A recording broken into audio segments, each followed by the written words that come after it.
Hi guys, welcome back to my channel. Today I'm going to show you how you can fix error Unarc dynamic link library error code 11. When you try to install your games software, you encounter this error Unarc error code 11.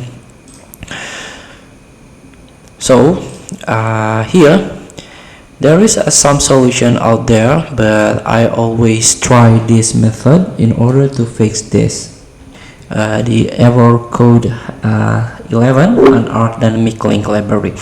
So in order to do that, you can close the installation of your software or games. Now you can hold Windows key and R button in order to open run box here, and you can type msconfig. You can click OK. And here this is the system configuration. You can click boot. Next you can click advanced option and check this box, the number of your processor set into the maximum.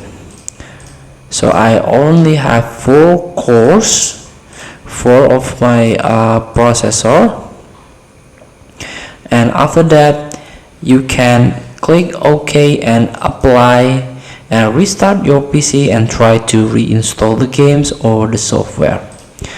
Feel free to try. Thank you for watching. Don't forget to comment, like, and subscribe, and subscribe button below. See you in the next video.